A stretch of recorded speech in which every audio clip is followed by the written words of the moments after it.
सर्वेभ्यः नमो नमः।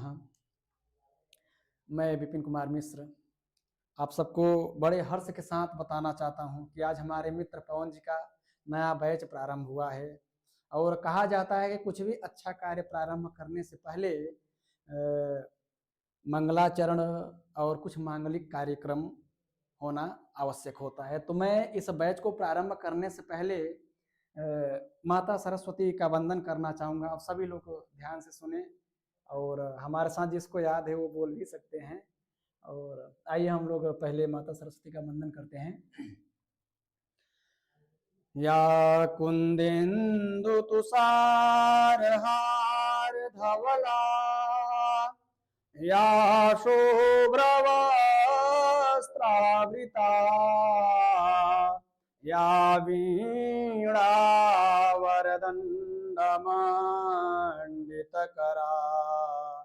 या श्वेतपद्मासना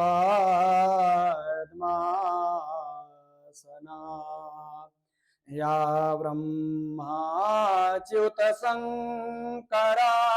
प्रभृतिभिः देवै सदा वन्दिता सा मां पातु सरस्वती भगवती निःशेषजाड्यापहा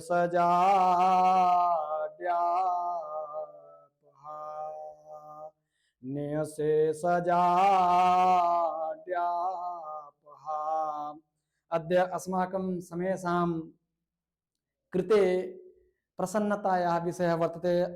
अद्य नूतना कक्षा वर्तते। आदौ अहं वाग्देवीं सरस्वतीं नमस्कृत्य पुनः तस्य श्लोकस्य अर्थः किम् अस्ति इत्यस्मिन् विषये किंचित चर्चा करोमि।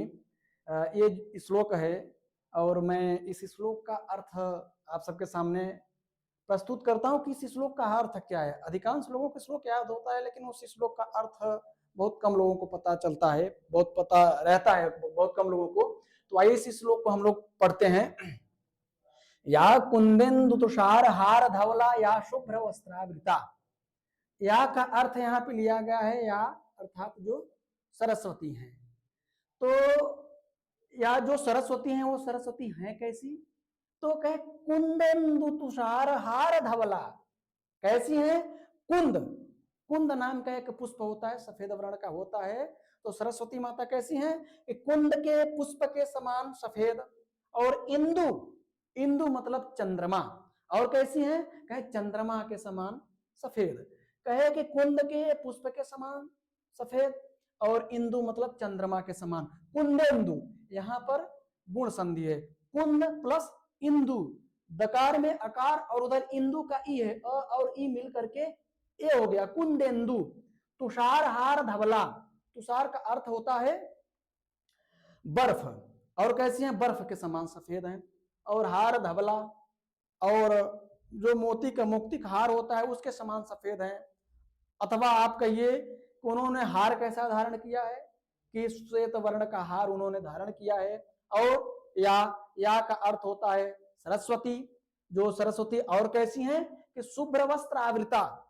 आवृत का अर्थ होता है ढका हुआ। आप देखेंगे सरस्वती माता का जो वस्त्र होता है वो ढका हुआ, किससे? शुभ्र मतलब सफेद वस्त्रों से ढकी हुई, अर्थात वो सफेद वस्त्र धारण करने वाली सरस्वती माता। और या वीणा वरदंड मंडित करा। ये जो आप वीणा देख रहे हैं ये साधारण वीणा नहीं है, श्रेष्ठ वीणा है। इनके हाथों में करा का अर्थ होता है हाथ, मंडित का अर्थ होता है सुशोभित, दंड वरदंड ये श्रेष्ठ दंड। वीणा, जो वीणा का दंड है वो श्रेष्ठ दंड है। और वैसा श्रेष्ठ दंडों वाली जो वीणा है वो क्या? मंडित करा, करा मंडित, वो उनके हाथों में सुशोभित हो रही है। और या श्वेत पद्मासना। या का अर्थ हम सरस्वती से लेंगे, माता सरस्वती से। और श्वेत पद्मासना, उनके आसन कैसे हैं? देखते होंगे देवी देवताओं के आसन होते हैं, उसी प्रकार से माता सरस्वती का भी आसन देखिए। श्वेत पद्मासना, श्वेत मतलब सफेद, पद्म मतलब कमल, आसन मतलब ये जो हम लोग जिस पर बैठते हैं। और श्वेत पद्मासना, इनके आसन कैसे हैं? सफेद कमल इनके आसन हैं।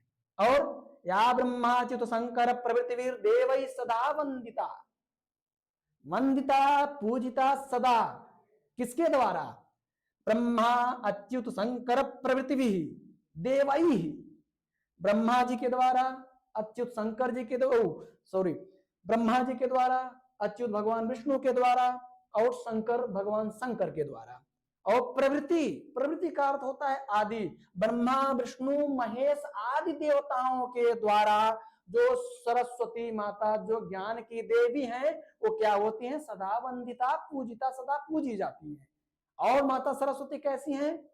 तो सामाम पातु सरस्वती भगवती निःशेष जाड्यापहा, कहे कि हमारी जो अज्ञानता है उस अज्ञानता को निःशेष, एक भी शेष नहीं रह जाता। ऐसी जो सरस्वती माता है हमारी जड़ता को, हमारी मूर्खता को आपहा दूर करने वाली जो सा भगवती सरस्वती, वो जो भगवती सरस्वती हैं वो माम पातु, हम सबकी रक्षा करें। तो इसी के साथ हमारा श्लोक और श्लोक का अर्थ पूर्ण होता है। कहते हैं कि प्रारंभ करने से पहले कुछ मांगलिक चीज होता है, तो आदि में, मध्य में और अंत में मांगलिक श्लोक मंगलाचरण किया जाता है। और मैं चाहूंगा कि हमारे मित्र के इस चैनल को ज्यादा से ज्यादा प्यार और सपोर्ट करें, लाइक करें, सब्सक्राइब करें। धन्यवाद। मैं आपसे पुनः अगली कक्षा में मिलूंगा। राधे।